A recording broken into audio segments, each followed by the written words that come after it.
ঢাকাসহ বিভিন্ন জেলায় নতুন করে স্থাপিত আরও ৩০টি মেডিকেল ডিসপেন্সারির উদ্বোধন করেছেন সেনাবাহিনী প্রধান জেনারেল ওয়াকারুজ্জামান। মঙ্গলবার রাজধানীর ইসিবি চত্বরে ঢাকা জেলার জন্য স্থাপিত মেডিকেল ডিসপেন্সারিতে উপস্থিত হয়ে ভিডিও টেলিকনফারেন্সিং এর মাধ্যমে ৩০টি মেডিকেল ডিসপেন্সারির উদ্বোধন করেন তিনি। এরপর সেনাপ্রধান অবসরপ্রাপ্ত সশস্ত্র বাহিনীর সদস্যদের সঙ্গে মতবিনিময় করেন। আন্তঃবাহিনী জনসংযোগ পরিদপ্তরের পাঠানো এক সংবাদ বিজ্ঞপ্তিতে এসব তথ্য জানানো হয়েছে।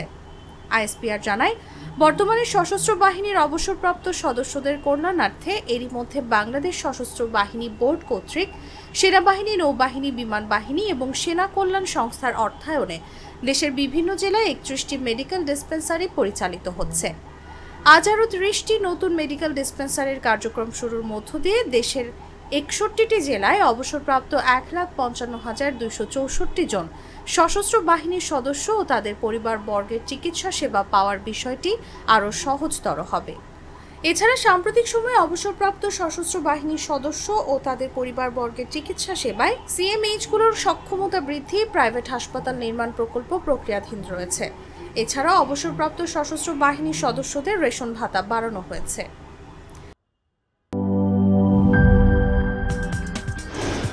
কি boss, vital match, tough opponent, tension? Come on bro, অপোনেন্টকে নিয়ে ভাবার সময় আছে।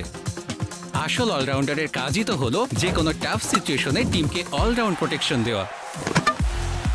জাস্ট লাইক মাই টাইলক্স, যার অ্যান্টিব্যাকটেরিয়াল এজেন্ট টয়লেটের কোনায় কোনায় পৌঁছে ৯৯% জীবাণু ধ্বংস করে, টয়লেটের কঠিন দাগ ও দুর্গন্ধ দূর করে টয়লেটকে রাখে ক্লিন আর সুবাসিত। টাইলক্স টয়লেট ক্লিনার, ক্লিন মানেই টাইলক্স।